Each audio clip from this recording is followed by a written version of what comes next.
Olá, alegria, tudo bem? Bom, eu e meu amigo professor Zé Antônio Felgueiras, bom dia, boa tarde, boa noite. Olá, meu amigo professor Felgueiras, tudo bem?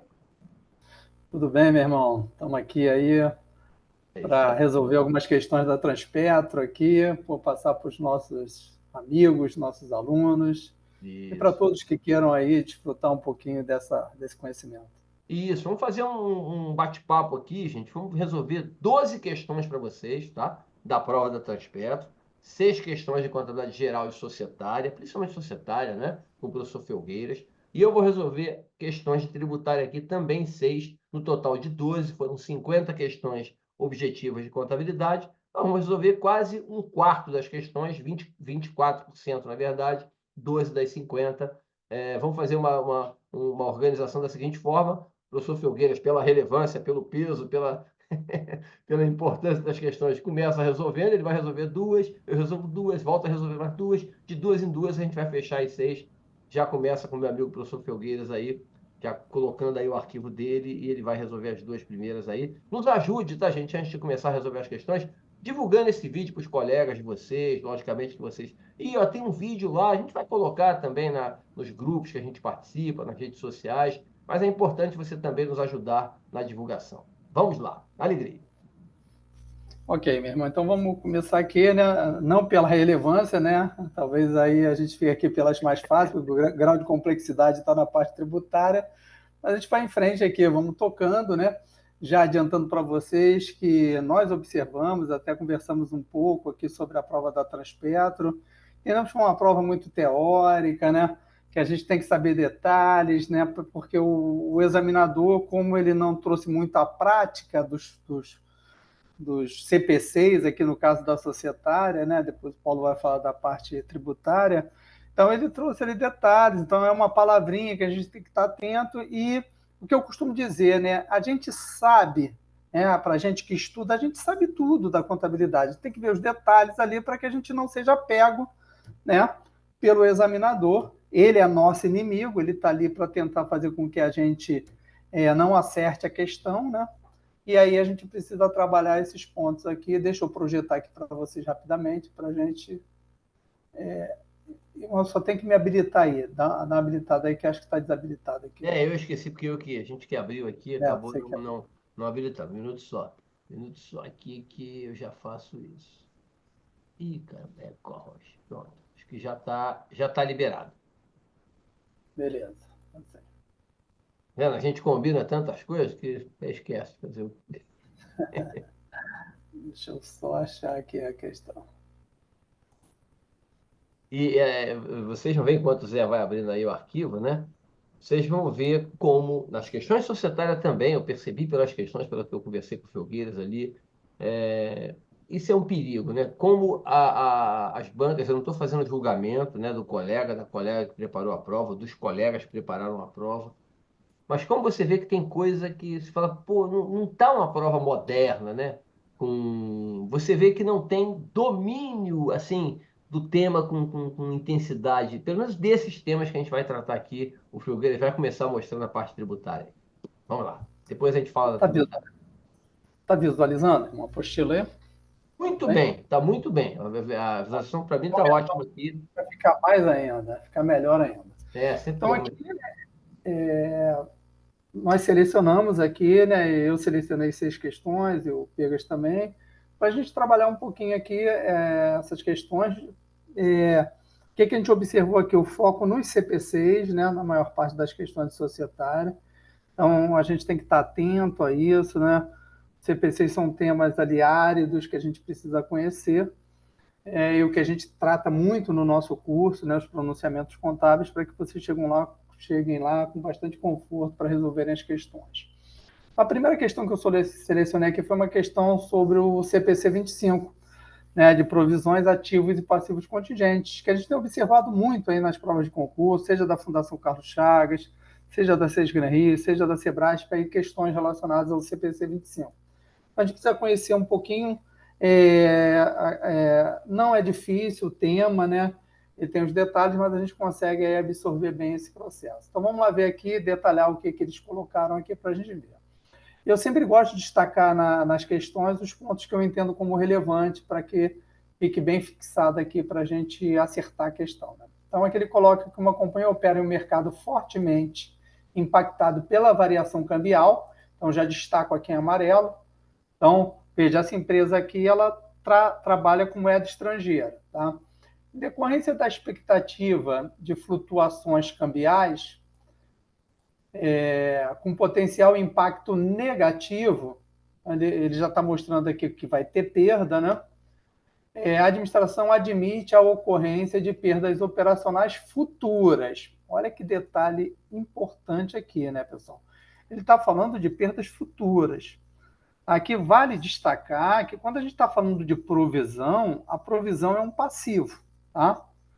Ok? Então, o passivo é uma obrigação presente derivada de evento passado. Ele não está relacionado a uma perda. A perda pode ser futura, mas o evento é passado, tá? Aqui ele está tratando de resultados futuros. Então, isso aqui é um ponto de destaque que a gente tem que estar atento, tá? Porque se está falando de algo futuro aqui, não está relacionado a um passivo. Passivo, obrigação presente derivada de evento passado. E ele já entra no que ele está pedindo, à luz do CPC 25, essas perdas. Como é que serão tratadas essas perdas? Tá? Essas perdas operacionais futuras. E aí a gente entra aqui nas alternativas para a gente destacar. Eu vou fazer uma breve explicação aqui sobre esse tema, né? E aqui eu coloco, eu gosto dessa palavrinha propor, porque ela trata um pouquinho do que diz lá o CPC 25, né? Que ele diz que as perdas podem ser prováveis, podem ser possíveis e podem ser remotas. Então, a palavra propor está relacionada ali o pro, a provável, né? Quando você reconhece a provisão nas demonstrações e também em notas explicativas. Tá? De possível, quando não reconhece a provisão nas demonstrações financeiras, mas deve evidenciar em notas explicativas. E o R de remota, quando não precisa reconhecer nas demonstrações e também não precisa evidenciar em notas. Então, aqui tem que ficar bem claro, quando for provável, reconhece nas demonstrações e em notas, quando for possível, somente em notas, e quando for remota, nada a fazer. Tá? E aí, para complementar, né, eu destaco que uma provisão deve ser reconhecida quando existe uma obrigação presente, tá? Uma obrigação ela é legal, que deriva da lei ou não formalizada, que a empresa mesmo ela se propõe, né, a satisfazer essa obrigação. E aqui eu já destaco como resultado de evento passado, então tem que ficar bem claro que o fato gerador já ocorreu para ser uma provisão. O outro item, que seja provável que será necessário uma saída de recurso, tá? E que possa ser feita uma estimativa confiável do valor da obrigação. Isso aqui é sempre um ponto de destaque, né? A estimativa ela está presente aqui quando nós vamos quantificar o nosso patrimônio, seja ele ativo, seja ele passivo, né? Nós temos que ter uma estimativa confiável dentro desse processo. Para complementar aqui, a gente finalizar a explicação, eu destaco o passivo contingente, né? A provisão também é um passivo, tá? Mas ela está relacionada a uma contingência de prazo ou valor incerto. O passivo contingente, ele é uma obrigação possível, tá? Então, a gente tem que estar atento aqui, porque o passivo contingente é aquele que está relacionado a possível, tá? E a provisão está relacionada à perda provável. Então, a gente já destaca aqui, né? Obrigação possível, deixa eu dar grifar aqui. Confirmada pela ocorrência ou não de um ou mais eventos futuros, incertos, não totalmente sob controle da entidade. Vejam que essa letra aqui, A, ela já mostra que aquilo ali que está relacionado ao futuro não está relacionado a evento passado, tá? Está relacionado a uma ocorrência futura, como está na questão. E aí eu destaco aqui que a entidade não deve reconhecer um passivo contingente, né, porque não há uma probabilidade dessa perda ocorrer, ou seja, a probabilidade é menor que 50%. E o passivo contingente é divulgado, como exigido pelo Comitê de Pronunciamentos Contábeis, a menos que seja remota a possibilidade de uma saída de recursos que incorpora benefício econômico. Então, acho que aqui a gente já tem o conforto necessário para a gente se debruçar nas alternativas e explicar. Então, ele está falando de uma perda, de uma ocorrência de perdas futuras, A gente já viu que ela não está relacionada a um passivo, tá? Porque o fato gerador não ocorreu dessa perda. E aí vamos analisar as alternativas, né? Então, essa perda, ela deve ser reconhecida como provisão pela melhor estimativa do balanço? Não é a provisão, tá? Isso aqui não é a provisão porque não ocorreu o fato gerador. Eu já vou grifar aqui de vermelhinho. Não é a provisão. Tá? Se fosse provisão, sim, seria pela melhor estimativa na data do balanço. Devem guardar, quando reconhecidas, ter seus impactos refletidos como outros resultados abrangentes? Não, tá? A provisão não tem impacto em resultados abrangentes, tá? Resultados abrangentes não estão relacionados a essas perdas de contingências aqui, tá? Resultados abrangentes estão relacionados a você precificar ativos e passivos a valor justo. Isso está lá relacionado a instrumentos financeiros. Então, isso aqui a gente já jogou no lixo. Podem ser reconhecidas como provisão ou como contingência, caso a sua mensuração seja impraticável na data do balanço.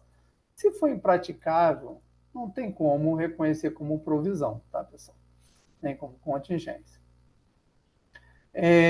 Não podem ser associadas a potenciais reduções por irrecuperabilidade?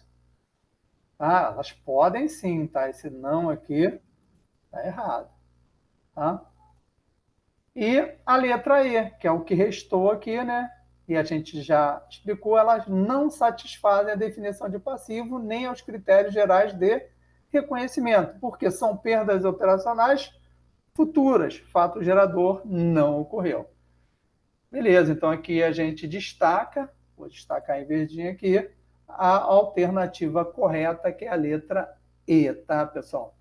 Então, a gente fez uma breve explanação aqui sobre o tema e a resposta aqui dessa pergunta do concurso da Transpetro, letra E. Vamos avançar aqui. Vamos ver a questão 2 aqui que eu selecionei. É uma questão relacionada ao CPC 20, né? Já destacando para vocês que sempre que tiver esse R aqui, acompanhado de um dígito, né? Aqui o dígito 1 é a revisão 1, tá?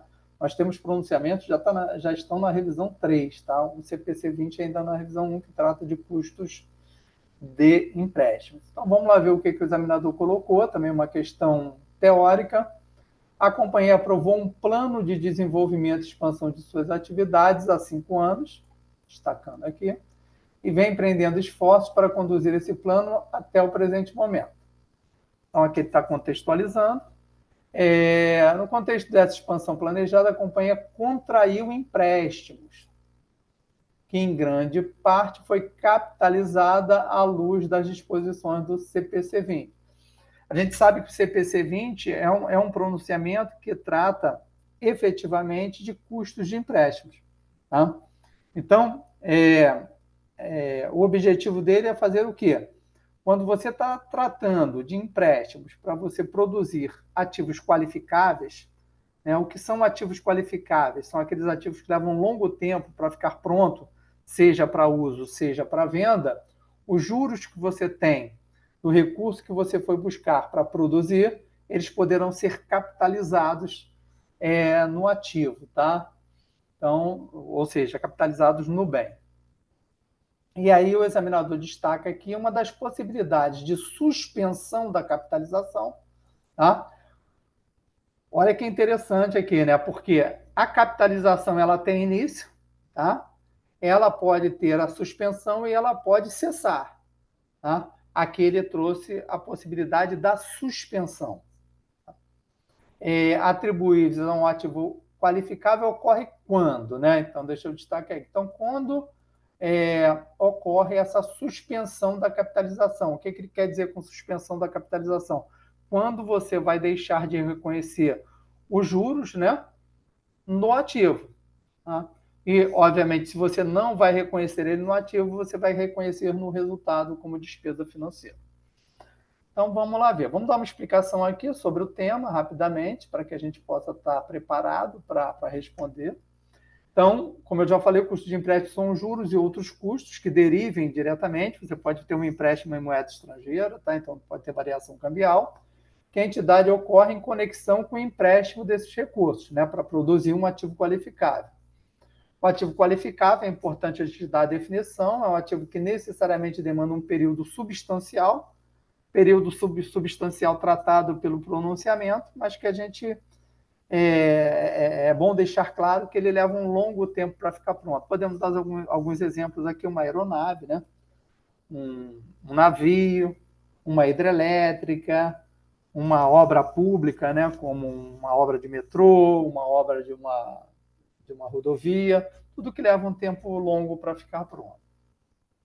Dependendo das circunstâncias, um ou mais dos seguintes ativos podem ser considerados como qualificáveis, né? Aí eu destaquei aqui os estoques, né? Os estoques não pode ser para venda, tá, pessoal? Ah, eu vou produzir aqui um volume grande de estoque, mas eu vou vender vou produzir em 6 meses e vou vender. Não, né? São estoques que você tem recorrência aí na produção e na negociação. Então, são estoques que levam um longo tempo para ficar pronto, plantas industriais, usinas de geração de energia, ativos intangíveis e propriedades para investimento, né, dentro desse processo. Então, destaquei aqui alguns exemplos. Para complementar a explicação, eu destaco que ativos financeiros e estoques que são manufaturados ou de outro modo produzidos ao longo de um curto período não são qualificáveis. Já dei essa explicação, né? Se os custos de empréstimo são diretamente atribuídos à aquisição, à construção, à produção do ativo qualificável, forem prováveis resultados de benefícios econômicos futuros para a entidade, e se forem possíveis de serem mensurados com segurança. Aqui entra sempre a mensuração, né? Também vou destacar aqui um ponto.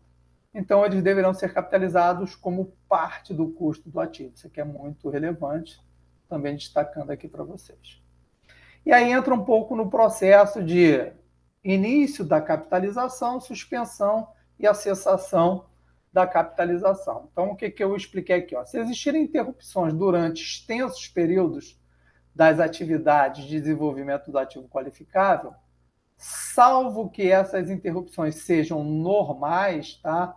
Aqui, sejam normais. Eles têm coisa, por exemplo, pode estar construindo uma rodovia lá na região norte, né? Que só tem praticamente 2 estações do ano, né?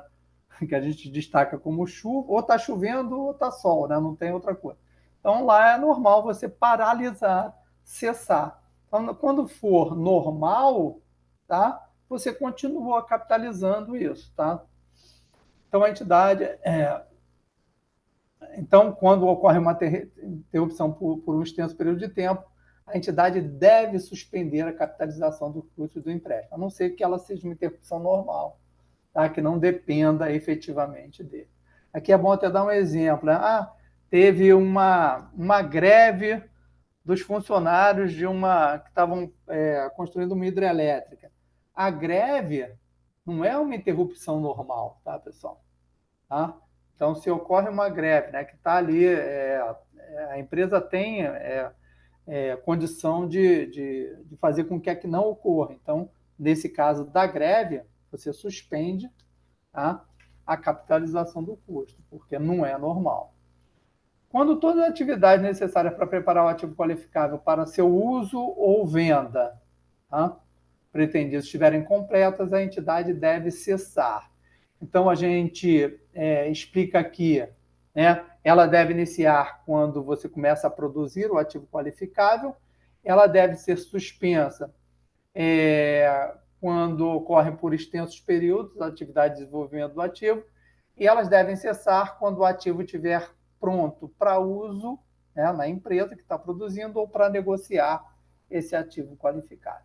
Então, acho que estamos preparados para ir lá para as alternativas para ver. Então, ele coloca aqui que uma das possibilidades da suspensão a um ativo qualificável ocorre. Vamos lá analisar as alternativas.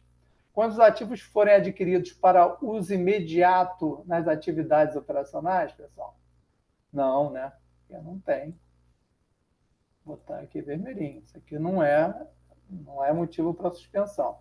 Quando implicar resultados desfavoráveis ou custos tributários, aí, irmão, custo tributário para a entidade, não tem nada a ver, né? Ficou até muito longe aqui de uma possibilidade da gente responder essa alternativa B. quando a entidade controladora do ativo passa por um processo de reestruturação societária, pessoal. Não tem nada a ver com relação ao pronunciamento de custos de empréstimo CPC 20.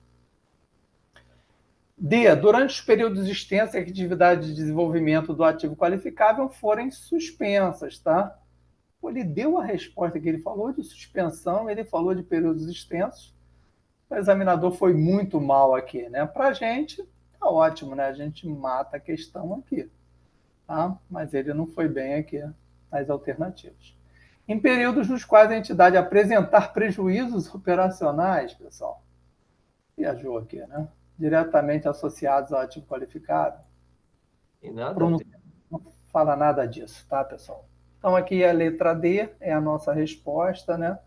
Acho que a gente consolidou aqui um pouco do conhecimento sobre esse tema, para que vocês fiquem confortáveis aí para acertarem as questões sobre o CPC 20.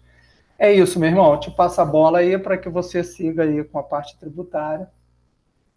Maravilha. E depois a gente vê a maneira de disponibilizar esse material. A gente bota um PDF bonitinho, coloca lá no site do IPEC. De repente a gente organiza isso aí com a Liliane depois, né?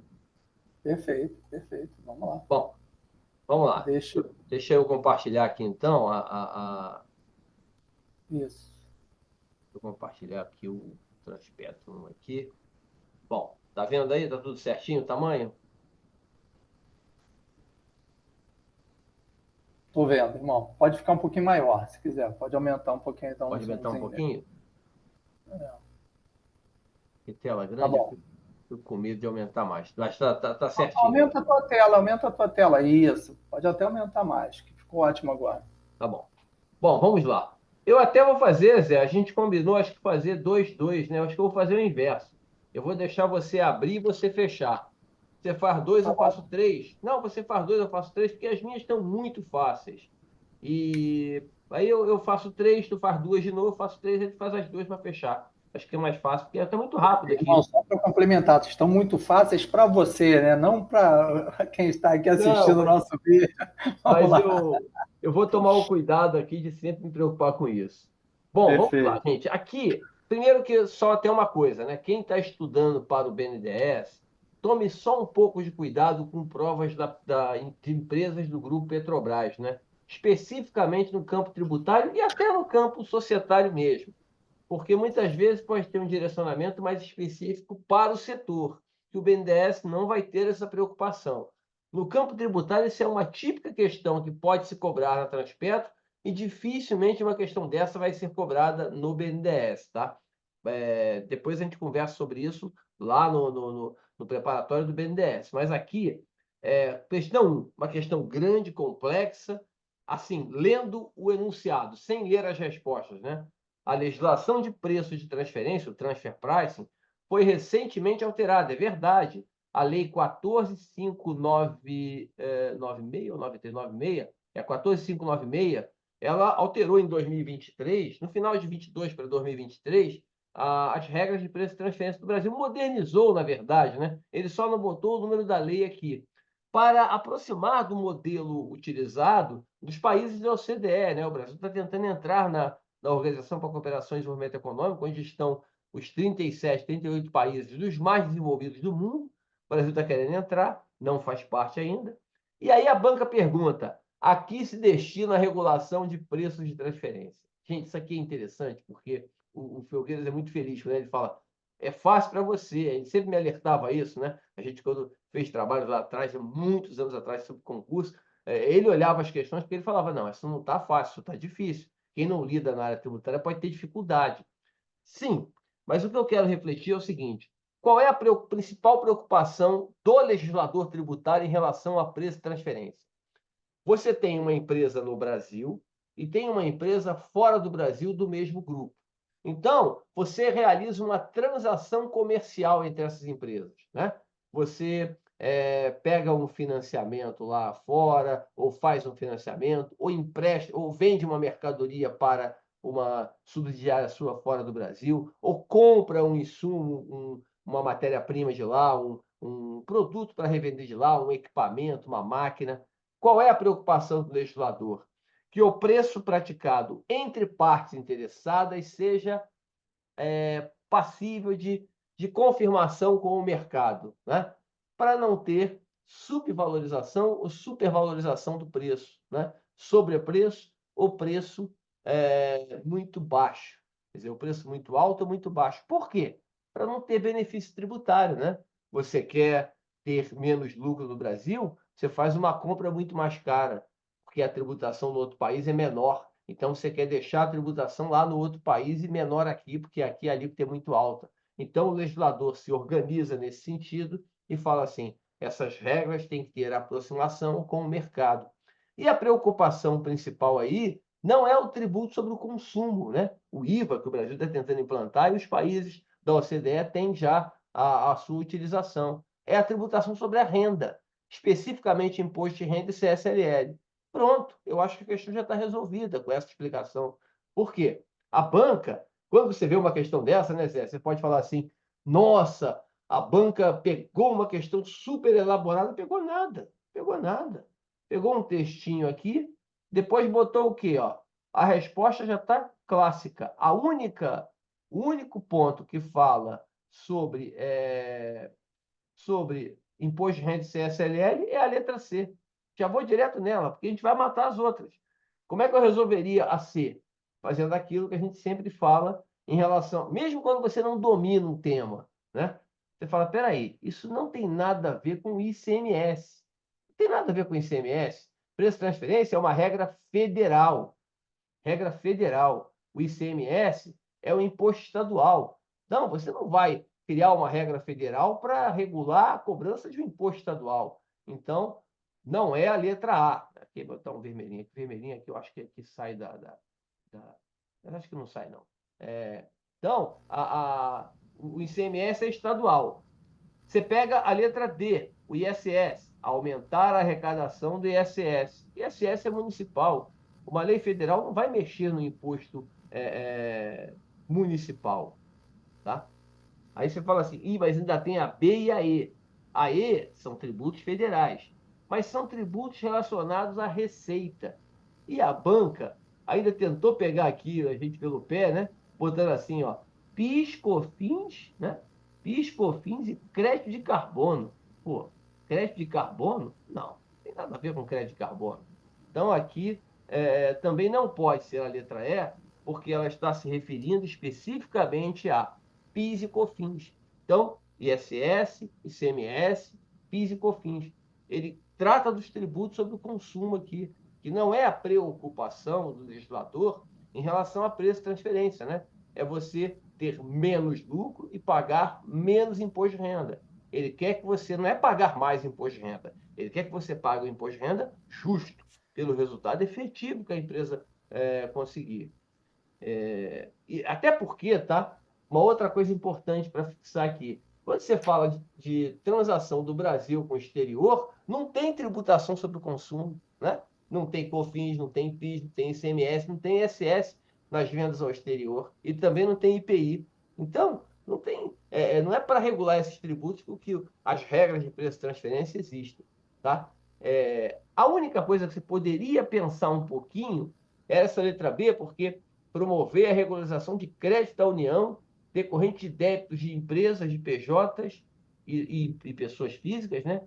Inscritos ou não em dívida ativa. Olha, poxa, isso aqui, se você não tiver noção nenhuma de preço de transferência, fala, meu Deus, o que pode ser isso aqui? Promover regulação de crédito não tem nada a ver. Isso aqui, o legislador, ele pensou nas opções, poderia ter colocado IPI aqui, né? Ele bobeou, poderia ter colocado IPI aqui para completar o quarteto de tributos sobre o consumo, mas não. Ele botou uma coisa sem pé nem cabeça para regularizar crédito da União. Você vai usar a legislação de preços de transferência? Que tem a ver isso? O que tem a ver? Débito de empresa com crédito crédito fiscal, tributário, logo, tem nada a ver. Então, isso aqui está muito mal formulado, essa letra B aqui, tá? Isso aqui eu vou botar até um rosinha de. Não é questão de errado. Errado é o errado. Isso aqui é mal formulado mesmo, tá? E aí a resposta certa é a letra C. Aí vamos para a 2 e a 3, Zé, já que aqui a 2 e a 3 são muito fáceis. Vou botar até elas juntas aqui.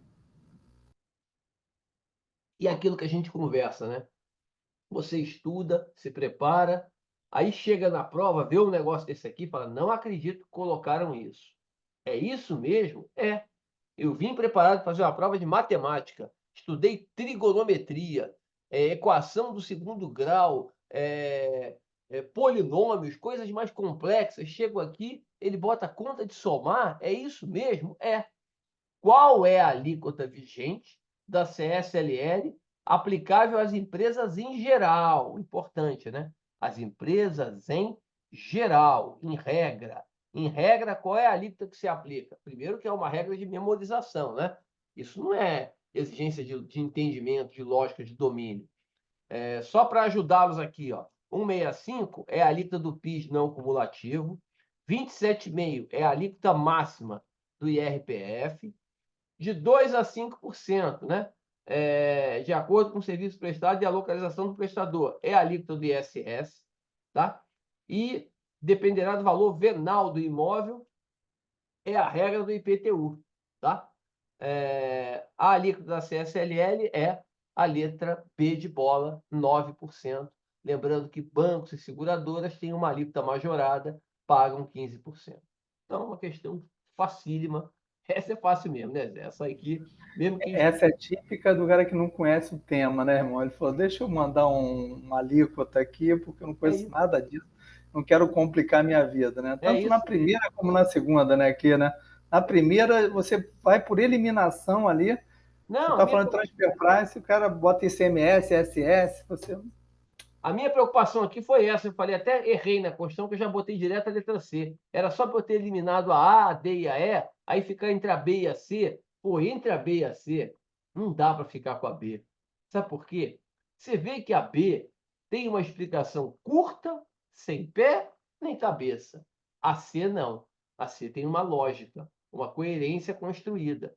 Não, mesmo que você não entenda do tema nada, nada, nada, a probabilidade de você acertar aqui é grande. É o que eu escrevi hoje lá na divulgação da turma discursiva, dissertativa discursiva, né?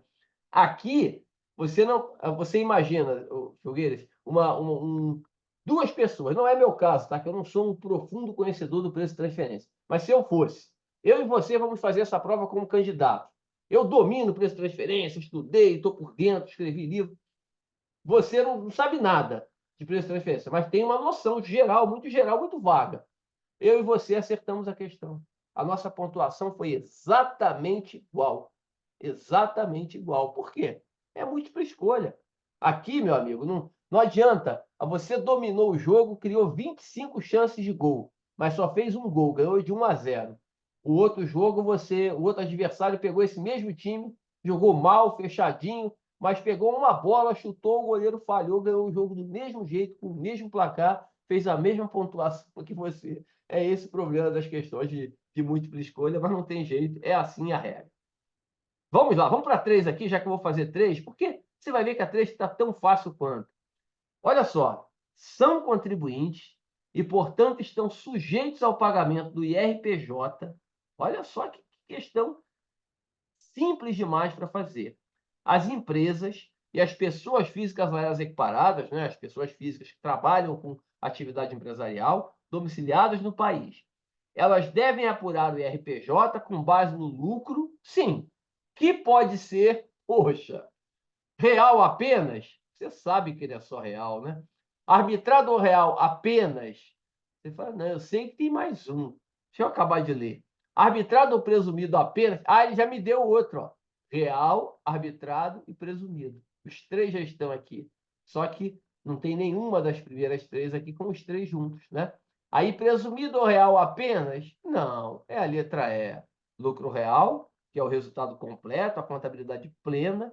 Lucro presumido, que é o resultado estimado a partir de percentuais de presunção de lucro sobre a receita. E o lucro arbitrado, quando você desconsidera a contabilidade como ferramenta de informação inicial, né? Base para você calcular o teu imposto de renda sobre o lucro. Tá bom? Eu vou salvar aqui o arquivo já já. Vou tirar o compartilhamento para você corrigir mais duas questões aí. Você viu que tributário o nível está bem, bem abaixo do que poderia se preocupar, né? Fala, puxa, eu vou me preparar porque a prova pode vir num nível muito pesado. Não. uma preparação, no caso da tributária, bem curtinha, serviria para a pessoa ter feito bem essa prova aqui. Mas você vai adivinhar? Não. Chega lá, o examinador coloca um monte de questões trabalhosas, você teria que estar preparado. Mas aqui acabou beneficiando, na verdade, quem se preparou pouco, pelo menos para a parte tributária. Vamos lá. Até pegar um gancho nessa questão que eu sempre falo aqui, né, nas nossas aulas, né? Sempre que o examinador colocar apenas, somente, isso tem que chamar a atenção de vocês, tá? Que estão assistindo aqui ao vídeo, tá? Veja que ele colocou ali, né, uma forma de tributação que era válida, mas ele botou apenas. Então, você tem mais de uma ali nesse Tem processo. 4 apenas, né? Tem 4 É, apenas. Olha aqui, ó. Olha tem aqui, ó. Tá vendo? 4, rapidinho, ó. 4 apenas, ó. Apenas, apenas, apenas e apenas. Só a quinta que não é apenas. Fique Tudo atento, bem. vê que ele deu mole aqui também, esse negócio. Mas podia ser, né? Mas Pois, sempre que tiver nas alternativas somente, apenas, né? A gente tem que estar atento na pergunta, se está pedindo a correta, incorreta, um monte de fica coisa. mais implicante, né? Eu sempre falo assim, não é que você vai eliminar o apenas ou nunca ou sempre, mas fique mais implicante. Quando a banca É, fala sempre, apenas, somente, fique mais implicante. Sabe aquela brincadeira do VAR, né? Que o VAR às vezes não faz isso, mas no NFL eu sei que faz bem. Cara, eu só mudo a decisão de campo se eu tiver certeza. Cara, para você marcar uma questão que tem assim, é sempre, apenas, somente, só marca se você tiver total convicção que ela está certa. Se tiver com muita dúvida, sai dela, porque é provável que ela esteja errada. Às vezes até está certo, tá? Mas é provável que ela esteja errada. perfeito. Tá vendo aí, irmão, compartilhamento? Tudo bem? Ah, excelente, tá do tamanho ideal aqui para ler.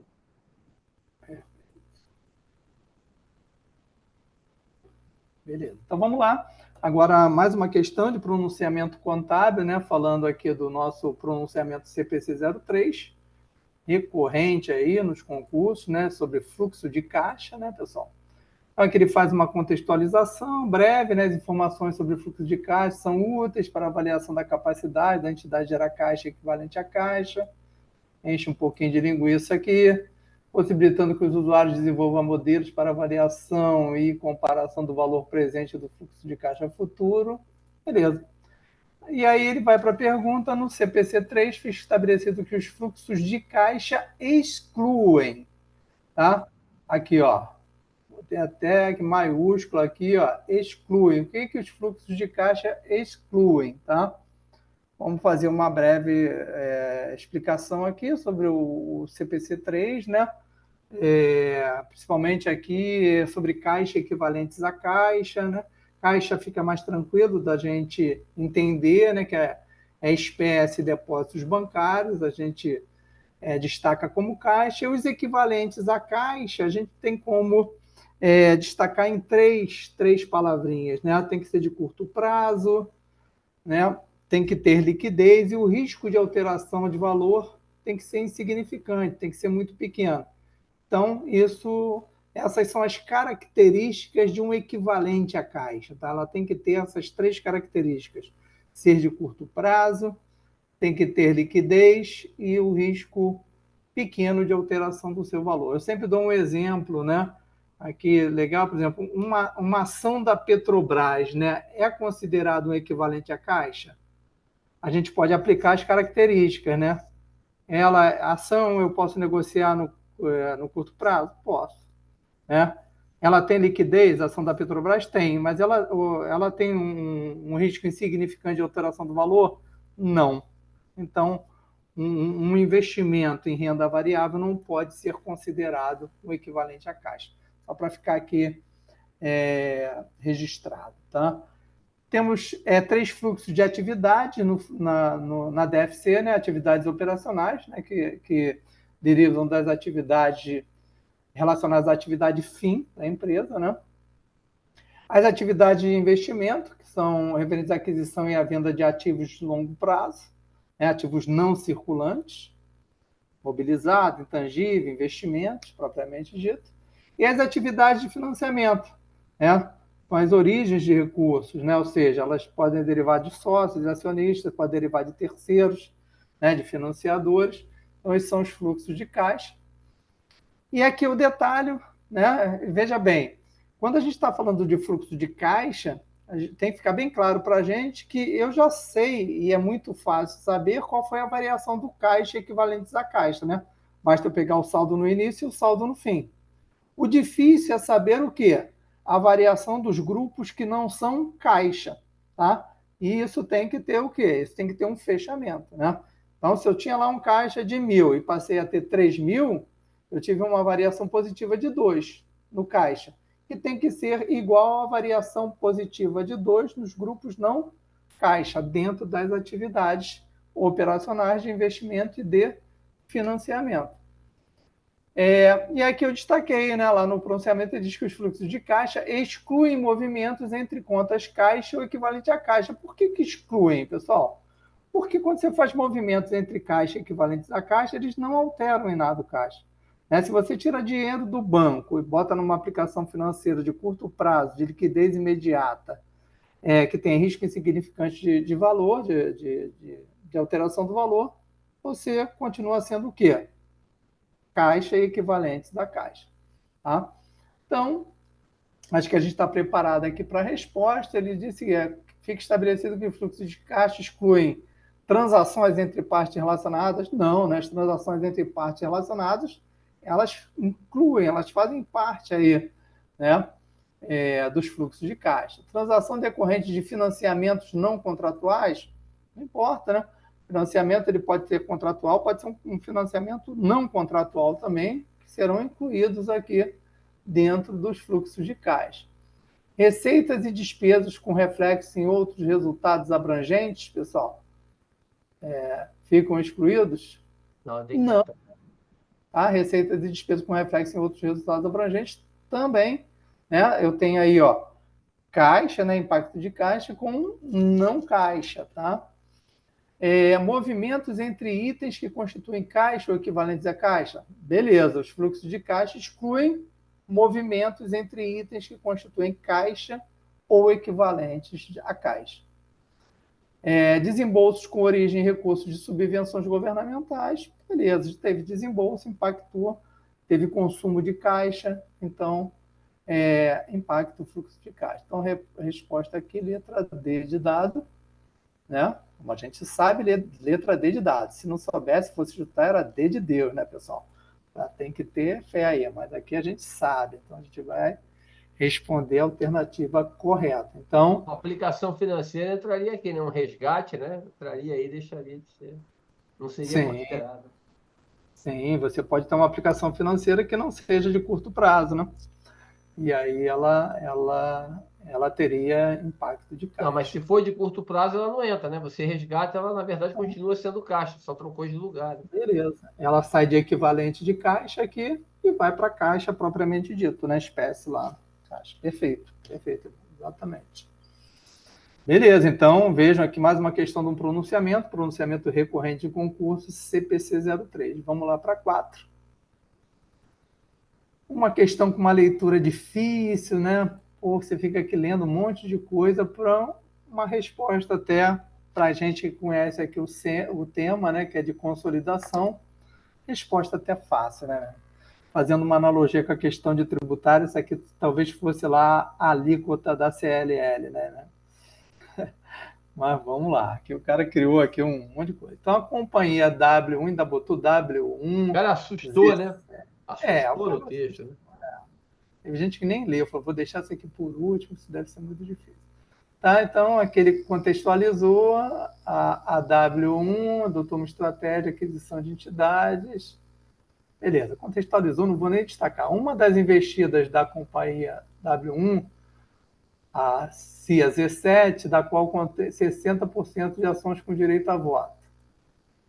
Que a gente podia fazer rapidamente, tá? Mas que a gente vai explicando um pouquinho. Após, então, veja que aqui tem 60% com direito a voto, a W1 da Z7, ela controla, a W1 controla a Z7, a gente está falando de consolidação. Após 3 anos dessa aquisição, em decorrência de instabilidade econômica, o governo das Ilhas P3, país onde se localiza a Z7, que é a controlada, aprovou uma legislação que bloqueia temporariamente 50% do lucro das companhias nacionais para os investidores estrangeiros. Beleza, né? Uma decisão governamental. A gente está falando de uma questão contábil, tá? Veja que ele só bloqueou o quê? O lucro, né? A transferência do lucro. Ele não falou nada da questão contábil. Decorrência desse cenário, à luz das disposições do CPC 36, ó, R3, revisão 3, tá? Consolidação. A partir da aprovação da referida legislação, a companhia W1 deve. Gente, e aqui eu botei uma explicação rapidamente, né? Falar um pouquinho, como ele falou aqui, em controlada, né? Aqui o investidor controlar a investida, quando está exposto, ou tem direito sobre retornos variáveis, decorrente do seu investimento com a investida, tem capacidade de afetar esses retornos por meio do seu poder. Ele tem poder sobre a investida quando tem direito existente que lhe dá uma capacidade de dirigir a atividade relevante, né? Ou seja, o poder está relacionado a você ter posição, né, no conselho de administração, na diretoria, influenciar lá na tomada de decisão nas políticas financeiras, operacional das empresas. Então, aí vamos lá ver o que ele colocou, né? Ele falou que a partir da aprovação da lei, né, que limita aí a transferência do lucro, alterar os procedimentos de consolidação, considerando uma participação equivalente a 30%, alterar procedimento, tem que alterar procedimento nenhum, né, pessoal? Isso aqui está errado. Manter o procedimento, ali é uma questão legal de você não transferir o lucro. A parte contábil, ela continua sendo mantida. Vamos lá ver a B. Manter os procedimentos de consolidação com a companhia Z7, uma vez que a restrição contra não impede a consolidação. Beleza, né, pessoal? Aqui é o 9% da CSLL, né? Tá aqui. Só tem essa opção. Se você ler as outras são fora de padrão. Fora de padrão. Ó. Reavaliar o investimento da CC considerando a iminência de redução do valor recuperável. Hã? Fora aqui, não tem nada a ver. Não está falando que o cara perdeu o investimento, ele só não vai transferir o lucro. Reclassificar o investimento para participação em coligada. Viajou, né, pessoal? Reclassificar o investimento para o grupo ativo não circulante mantido por venda. Não tem nada disso lá na contextualização da questão. Para a venda e operação descontinuada. Então, como eu falei, né, o cara assustou na pergunta e entregou a resposta para a gente. Né? Então, a gente está aqui. Prova de concurso é isso, né, Zé? Prova de concurso é isso. Parece a prova do Detran, que quando eu fiz, eu acho que foi da.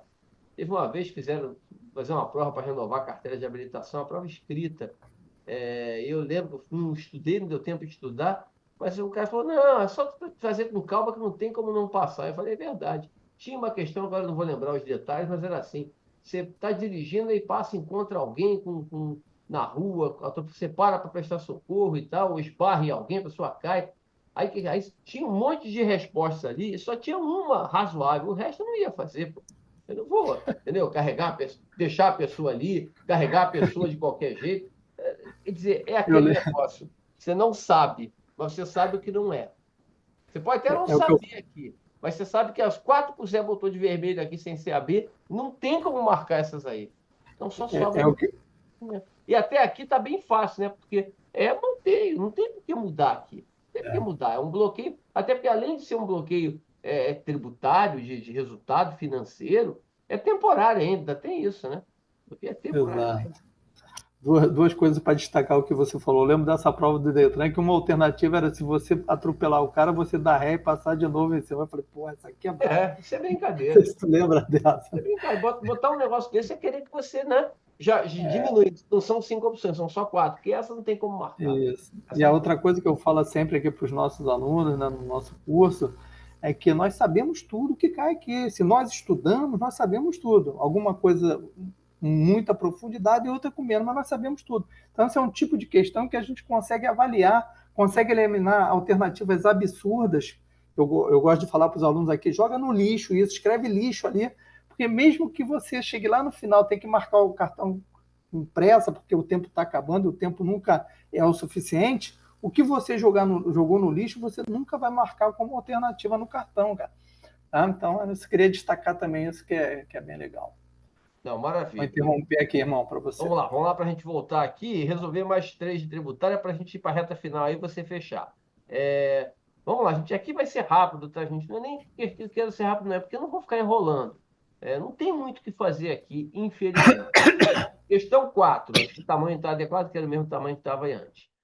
Observar os pilares, também é uma questão, ela começa pomposa, né? A banca gosta de cortar e colar coisas pomposas, porque ele não escreveu isso na cabeça dela, não sei quem preparou a prova. Observar os pilares ESG, né? Meio ambiente, social, governança, é uma preocupação crescente no mundo corporativo. E que significa, atenção, aí ele vai botando aqui, né? Aspecto ambiental, social e governança. A legislação tributária pode ser usada como indutora de comportamento ESG, como, por exemplo, nos casos de unidades da federação, que prevêem alíquota zero de CMS para a importação de componente de geração de energia eólica. Agora, o governo está tributando, inclusive, a importação. Mas vamos admitir que o governo estadual colocou a alíquota zero para ICMS na importação de componentes para gerar energia eólica. Essa possibilidade de utilização dos tributos com finalidades diversas, diferentes da arrecadatória, porque o tributo, gente, ele tem uma função principal que é arrecadatória, né? O imposto de renda tem função arrecadatória, o ICMS tem função arrecadatória, o ISS. Os impostos, em geral, eles têm a função principal deles arrecadatória, o IPTU, arrecadar recursos para o município, o Estado e a União realizarem suas atividades, seus objetivos comuns, né? De atender a população. Agora, essa possibilidade de utilizar o tributo com uma forma diferente de arrecadatória é denominado o quê? Aí vamos lá, vamos eliminar primeiro. Substituição tributária. Substituição tributária é diferente de arrecadatória, pelo contrário. Substituição tributária é para arrecadar e, lógico, também para evitar a sonegação, né? Mas não é para arrecadar. Não é diferente de arrecadatória. E não tem nada a ver com induzir, né? Como está dizendo ali, né? Indutora de comportamento. O exemplo é esse aqui, ó, indutora de comportamento. A característica tem que ser para atender isso aqui, induzir comportamento de governança, de meio ambiente, de aspectos sociais. Aí vamos continuar. Operador econômico autorizado. Pô, gente, sinceramente, vocês podem estudar pouco tributário. Eu não estudo quase tributário, mas fala a verdade. Você já leu em algum lugar operador econômico autorizado? Algum livro você leu, alguma coisa sobre isso? Não, isso aqui quem induz o comportamento é o operador. Não tem isso em lugar nenhum. Isso aqui ele pegou o texto de algum corte-cola e botou aqui para completar as 5 opções. Retenção na fonte. Retenção na fonte tem finalidade diferente de arrecadar? Não, é exatamente com o objetivo de arrecadar, né? Retenção na fonte é exatamente para não deixar que o contribuinte final... Qual é a lógica da retenção na fonte, Filgueiras? Você vai me prestar um serviço, né? E aí eu, governo, tenho medo de você, lucro presumido, não pagar o imposto. Então, como você é uma atividade que eu tenho medo de você não pagar, eu obrigo a quem está contratando o serviço de fazer a retenção na fonte. Então, isso é finalidade diferente de arrecadação? Não, isso é para arrecadar. E outra coisa, isso não é indutora de comportamento, de meio ambiente, de governança, de aspecto social. Isso tem nada a ver. Gente, olha só. Eu fiquei com extrafiscalidade e princípio de non-olete. Fala, porra, mas non-olete, aí, o que é isso aqui? Não, como é que eu vou entender que termo é esse? Eu nunca vi esse termo. Sim. Irmão, se fosse na hora do almoço, eu ia ler o omelete aí, cara, porque, porra, Mas isso aqui é uma coisa que é um aspecto do direito tributário, né? Que quer dizer o seguinte: dinheiro não tem cheiro. Quer dizer, não tem. No direito tributário, o fiscal ele não quer saber se você tem uma atividade ilícita. Se você, de repente, comprou uma mansão, um imóvel, e aquele dinheiro veio do tráfico, de coisa ilegal, de jogo de coisa que você não tem como provar aquela renda, é ilegal, ele vai te tributar do mesmo jeito. Lógico que a Polícia Federal vai combater o que você fez de errado, é outra discussão. Mas o tributário não, o tributário vai te cobrar tributo sobre o que você comprou, sobre o que você teve de renda, tá? Cuidado, porque não, eu ganhei 1 milhão aqui, mas é de dinheiro ilegal. Ok, mas o fisco vai te tributar. A Polícia Federal vai atrás de você, o direito penal vai te pegar. O direito tributário vai te tributar, mesmo o recurso não sendo legal. Quer dizer, o princípio do non-olete é isso, né? O dinheiro não tem essa coisa do legalidade, só tem que ser legal para ser tributado. Se for ilegal, eu não vou tributar. Vai tributar sim. Vai tributar sim. Também não tem nada a ver com indução de comportamento de meio ambiente, é esse de extrafiscalidade, tá, gente? A resposta certa. Porque qual é a função extrafiscal de um tributo? É exatamente esse sentido de induzir, induzir comportamentos. É essa a lógica da extrafiscalidade, né? É você zerar uma alíquota, por exemplo, zerar uma alíquota de energia eólica para induzir as pessoas a procurarem uma energia limpa. Ou uma outra situação, por exemplo, você isentar a tributação do gás natural, porque é um combustível menos poluente, do etanol, tributar mais a gasolina, que é mais poluente. Então, não é uma questão das 6, aí talvez seja que ter mais um pouquinho de trabalho, mas não é uma questão, mais por causa desse non-olete aí, porque é aquilo, né? Você não sabe o que é isso. O que é isso aí? Não sei. Então, isso poderia te dar um pouquinho mais de trabalho. Mas a letra A, a letra C, a letra E, sinceramente, não dá para marcar, não, tá? Não dá para marcar, não. Vamos adiante. A 5, a apuração da CSLL deve acompanhar a tributação do IRPJ. Agora, o que ele diz aqui no final, ou ao final? Estão sujeitos ao pagamento da contribuição social apenas, olha o apenas aqui, mas aqui não tem jeito, o apenas está fazendo parte da estrutura da questão, né? Apenas quem? PJ, primeira coisa. Essas duas aqui, ó, vou meter um vermelhão aqui para você anular de cara. Essa aqui, pessoa física, não. Eu não vou tributar pessoa física, tá? Pessoa jurídica, vou tributar. Agora, elas estão sujeitas ao pagamento. Agora, pessoa jurídica domiciliada no exterior, também não. Como é que eu vou tributar uma empresa fora do Brasil? Pelo amor de Deus, não posso. Não, a empresa está no Uruguai. Eu, aqui no Brasil, vou lá tributar a empresa no Uruguai. Não pode. É o governo uruguai que vai tributar. É o governo uruguai que vai tributar. Tá? Então, elas não estão sujeitas ao pagamento da CSLL. Agora, a letra A e a letra C. Fiquei entre as duas. Preste atenção no enunciado. PJ domiciliada no país. PJ domiciliada no país. O que tem a mais na C? E as pessoas físicas a elas equiparadas. Existem pessoas físicas equiparadas à pessoa jurídica? Sim. A pessoa jurídica, pessoa física, que explore uma atividade comercial em nome próprio. Ela é equiparada sobre fins tributários a uma PJ. Então, é a letra C de casa a resposta correta, tá? Por quê? Ela é uma resposta mais completa que a letra A. Sinceramente, a letra A está errada? Não. Você poderia até tentar entrar com recurso, porque PJ domiciliado no país é essa aqui. Agora, como ele bota apenas e o regulamento do imposto de renda prevê a figura, a possibilidade da pessoa física ser equiparada à pessoa jurídica, se ela explorar uma atividade empresarial, nesse caso você não tem o que fazer e teria que colocar a letra C como resposta, tá? Ainda que a A estivesse parcialmente correta, o legislador só aceita a completamente correta. Tá? Por fim, a questão 6 é tudo isso que ele escreveu aqui, ele está te perguntando o quê, Filgueiras? Isso aqui, alguém pode falar assim, essa questão é inédita, número 6? Claro que não. Essa questão 6 é mais do que batida. Já foi aplicada mais de 10 vezes em provas de concurso nos últimos 15 anos, eu garanto a vocês. Pô, mas não é inédita. Ele simplesmente perguntou ao candidato aqui o quê? Qual o conceito de tributo? Mas qual foi a maneira que ele botou? Ele botou, fez um texto longo, né? Como esse examinador, você viu que ele gosta muito de fazer. Ele diz aqui, ó, tributo, isso aqui é que interessa, o resto não interessa. Tributo é toda prestação pecuniária em moeda ou cujo valor nela se possa exprimir, instituída em lei e cobrada mediante atividade administrativa plenamente vinculada, sendo sempre aí as 5 características do tributo que cabem na palma da sua mão, né? Vamos lá. O tributo é obrigatório, não está escrito aí, vai estar escrito na resposta. Obrigatório, criado por lei, né? Está escrito aí, né? Instituído em lei.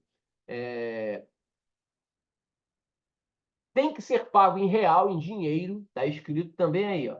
Toda prestação pecuniária em moeda, ou cujo valor nela se possa converter, tá? E a última, ela tem que ser cobrada mediante vínculo, né? Atividade vinculada, vinculada a craseado lei. É diferente de ter que ser criado por lei, você entendeu? Você só pode criar o tributo se tiver amarrado, vinculado com a lei que autorize a cobrança.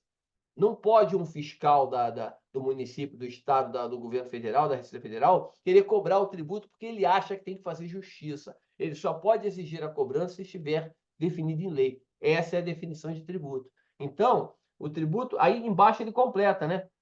Três coisas estão aqui, ó. Ele é pago em dinheiro, instituído por lei e cobrado mediante atividade administrativa plenamente vinculada. Na resposta, você tem o quê? O tributo é obrigatório. Obrigatório é compulsório. Então, ó, esquece facultativa. Letra A, letra C e letra E morreram. Esquece elas. Esquece elas. Morreram. Facultativo, facultativo, facultativo. Então, é a letra A ou a letra B. Compulsória. E aí, aqui, ó. E não constituindo sanção de ato ilícito. E podendo constituir sanção de ato ilícito. Ora, não é podendo constituir sanção de ato ilícito. O que é ato ilícito? O que é não constituindo sanção de ato ilícito? É não cobrança de multa, né? Você não pode pagar a multa, não se caracteriza como imposto, né? O imposto não se constitui sanção por ato ilícito. Quer dizer, não se constitui sanção por pagamento em atraso de qualquer tributo. Isso não é a punição. O tributo não é punição. Você não paga IPVA, Felgueiras, porque você foi punido. Você paga porque você tem um carro, né? A pessoa que está nos vendo não paga o IPTU porque ela foi punida, paga porque ela tem um imóvel no qual ela está residindo. Você não paga imposto de renda porque você foi punido, paga porque você auferiu renda. A multa não. A multa não é paga, ela se constitui sanção de ato ilícito. Houve um não pagamento de um tributo e aí tem a cobrança de multa. Então, ela não é tributo, tá? Ela não é tributo, ela é uma cobrança compulsória, mas ela se constitui sanção por ato ilícito. Então, a resposta completa aqui é, você olhando o que a banca fez, né? Sendo sempre obrigatória e não constituindo sanção por ato ilícito, letra A. Então, a gente fecha aqui as nossas 6 questões de tributária e vamos para a reta final aí com as 2 questões finais de societário. Show de bola, meu irmão. Bacana. Essa questãozinha foi boa aí, muita coisa, explicação boa aí, né? Essa questão do. Elas não são difíceis, mas elas são um pouquinho mais chatas do que as primeiras, porque elas sempre deixam duas, mas é aquilo que eu escrevi até há pouco no material discursiva, né? A múltipla escolha deixa normalmente com duas. Agora, balela essa história que é meio a meio, é 50-50. Pô, é 50-50, tu não estudou nada, tu não sabe nada. Aí é 50-50, amigo. É verde ou amarelo, não sei. Vou chutar. Agora não, mais sentido ser verde, né? Porque amarelo vai ficar. Então, você está mais inclinado para um lado. Então, não é 50-50. Se você estudou um pouquinho, é 70-30. Você tem mais chance de acertar do que de errar. Que alguma noção você tem ali na hora de decidir as duas opções. Exatamente. Quando você reduz aí aumenta a tua probabilidade de acerto, sempre melhor. Se ficar em dúvida em duas, tu aumenta de 20, né? Tem 5 alternativas, de 20% para 50%. Isso aí. É sempre melhor. Beleza, vamos lá então para a gente finalizar aqui, corrigindo as 2 últimas questões de contabilidade societária. Aqui mais uma questão, né, que o examinador trouxe do CPC, aqui tratando do CPC 02, né, que pronunciamento que trata dos efeitos das mudanças na taxa de câmbio e conversão de demonstrações contábeis. Tem sempre um grau de dificuldade aqui, né, para a gente entender. Ele faz uma contextualização, né, acompanha operar no mercado de óleo e gás, ciclo operacional de transações de compra e venda de commodities em moeda estrangeira, vou destacar aqui. Aqui ele destacou que era em dólar, mas podia ser qualquer moeda estrangeira, né? Podia ser euro, qualquer outra moeda estrangeira, libra. No dia 31 de julho, assinou um contrato, data é sempre importante destacar. Não sei nessa questão aqui, eu acho que ela não influencia muito. Ela influencia assim que ele data aqui, tá? A companhia assinou um contrato relevante de aquisição de matéria-prima em moeda estrangeira. Então, em 31 de julho, ele comprou matéria-prima em moeda estrangeira que foram recebidas somente em 31/10. Vejam que aqui nós temos a questão temporal influenciando. Ele assina o contrato em 31 de julho, recebe 31/10. Ela conseguiu negociar condições favoráveis de pagamento pela aquisição, de forma que o primeiro pagamento foi realizado em 30/11. Olha quanta data ele vai trazendo aí. E as duas parcelas restantes seriam pagas ao final do mês de janeiro e fevereiro do exercício seguinte. Então, aqui ele trouxe mais alguns detalhes interessantes, né? Então, ele deu aí, fez essa contextualização, então assinou o contrato em 31 de julho, né?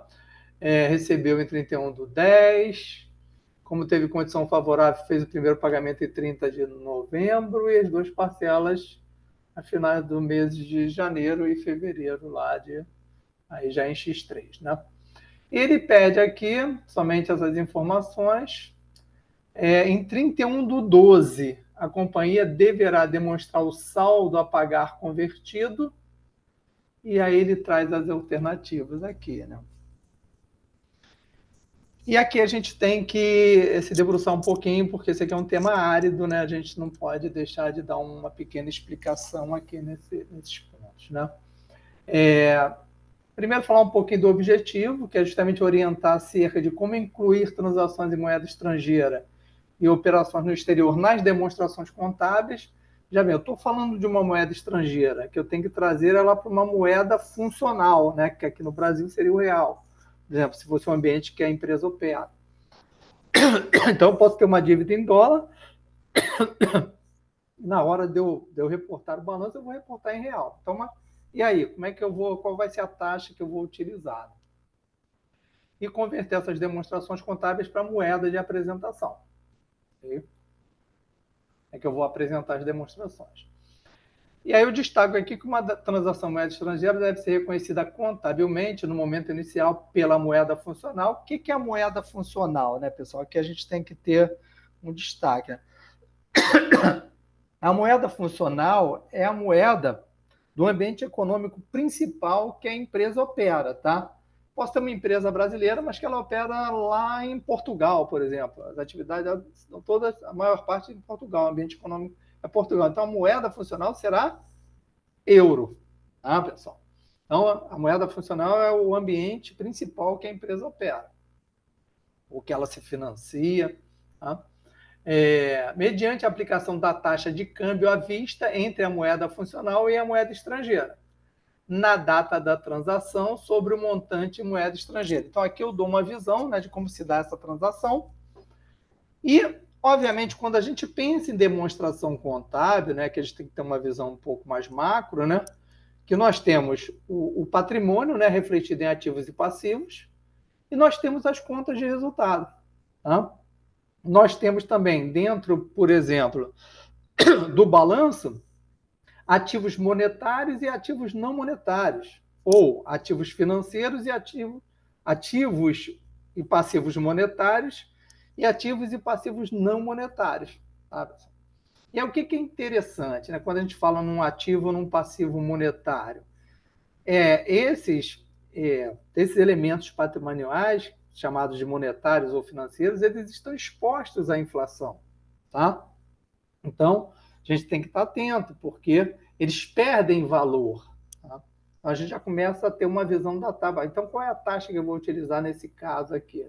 Enquanto outros ativos e passivos que não são monetários, né, eles não estão expostos à inflação, né, como imobilizado, intangível, né,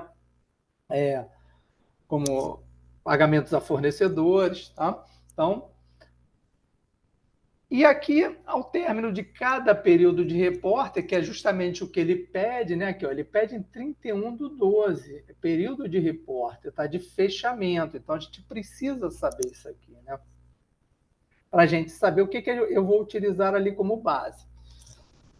Então, o que diz o CPC 02? Os itens monetários em moeda estrangeira devem ser convertidos pela taxa de câmbio de fechamento, tá, pessoal?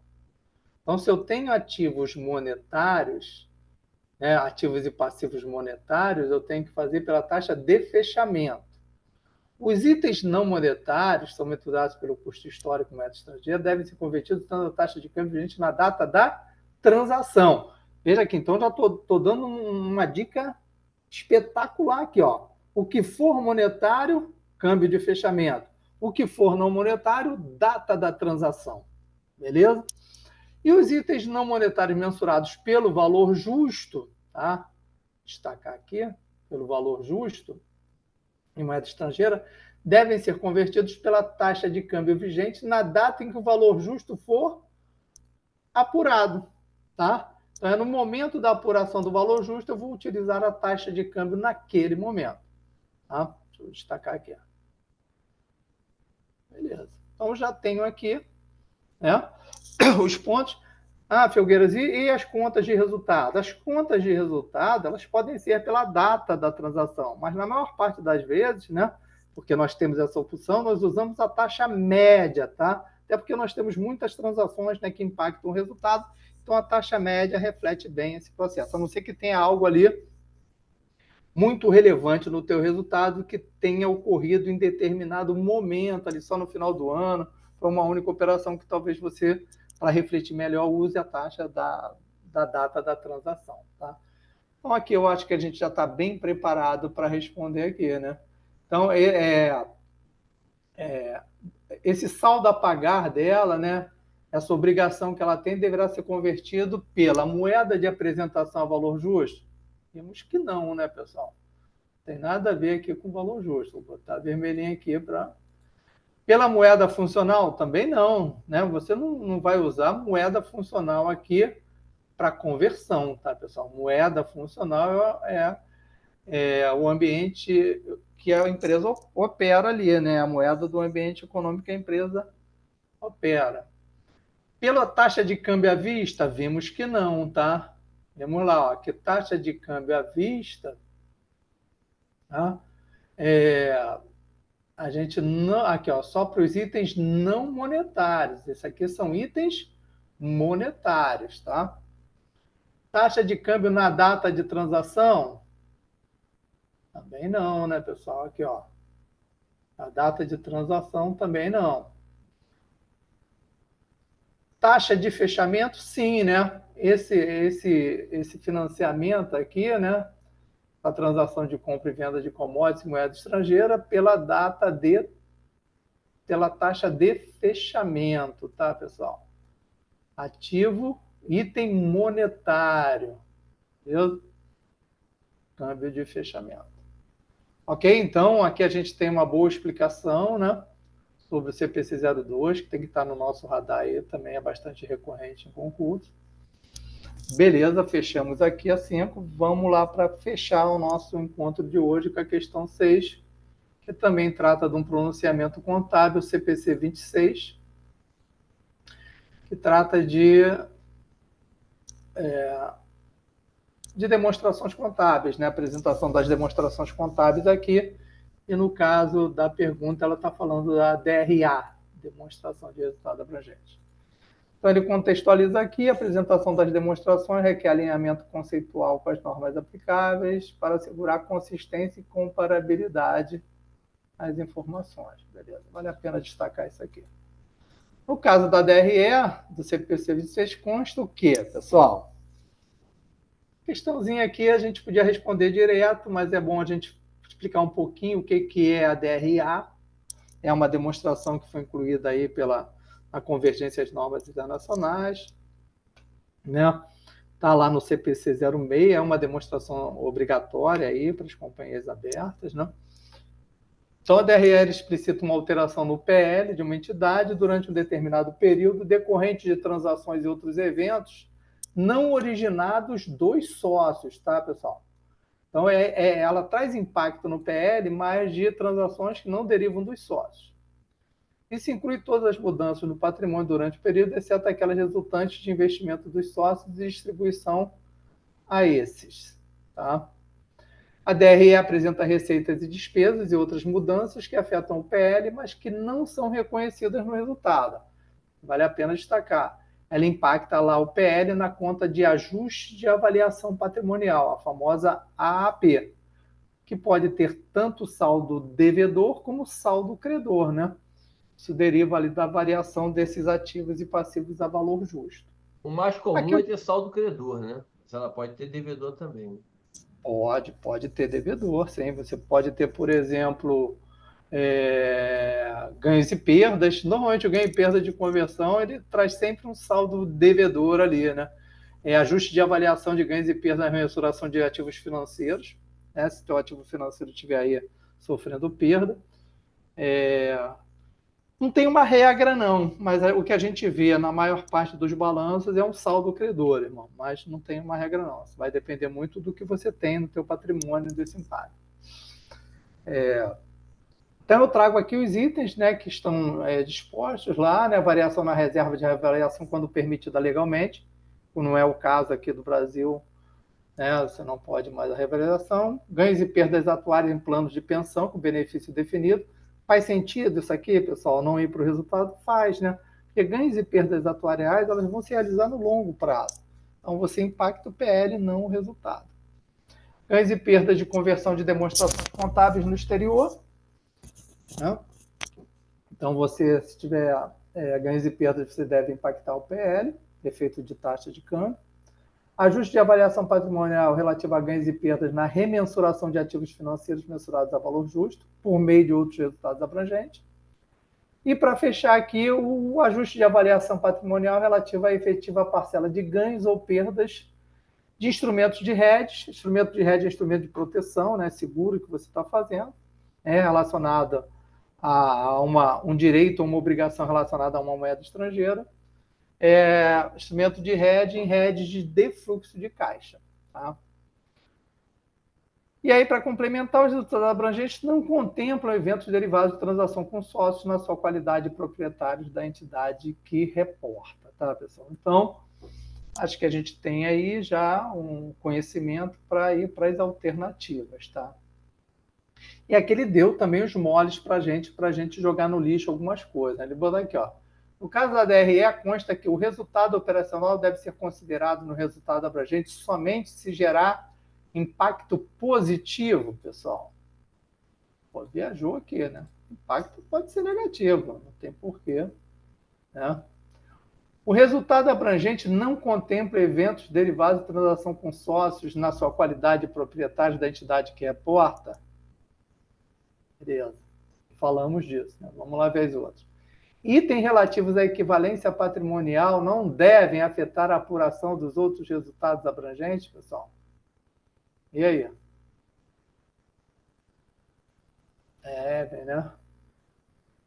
Outros resultados abrangentes devem ser considerados na distribuição de lucros aos proprietários? Não devem, tá? Essa seria a primeira que eu eliminaria. Essa aqui, vou até botar um não aqui em maiúsculo. Não deve. Essa D aqui que você eliminaria, irmão? Estou falando, quando você lê a primeira, você já elimina essa. Não, você vai complicar aqui, não vai estar certo. Letra E. Os outros resultados da operação natureza não operacional não estão sujeitos a ajuste decorrente de eventos pela sua natureza não operacional. Viajou, cara. Natureza é operacional. Então, é a letra B, né, o resultado abrangente aqui, né, como nós colocamos aqui. É uma questão que dá para matar por eliminação, hein? Mesmo sem um estudo profundo. Dá para matar por eliminação. Dá para jogar no lixo. Preparado é melhor, mas dá para matar por eliminação. Exato. Aqui fechamos, então, aí o nosso encontro aqui, bastante agradável, né? A gente está aqui falando de contabilidade. Acabamos ficando 1h20. Estou gravando Bacana. 40, 50 minutos, levamos 1h20. Mas foi bom, né? Acho que é um tempo bom, 10 minutos para cada questão, aqui em média, né? Uma hora e 20? Não, foi 1h20? Não, então foi Dá 80 um minutos. pouquinho mais, mas é porque o tema pede, né? E tem uma introduçãozinha ali importante. Um pouquinho Os mais. temas pedem, você fez explicações bem interessantes aí, colocou contextualização, explicação, acho que bem interessante mesmo, meu irmão. Parabéns aí pela montagem aí, acho que é, é bom, Mesmo né? Você teve 12 questões da Transpetro aqui nessa nossa live, nesse nosso vídeo aqui.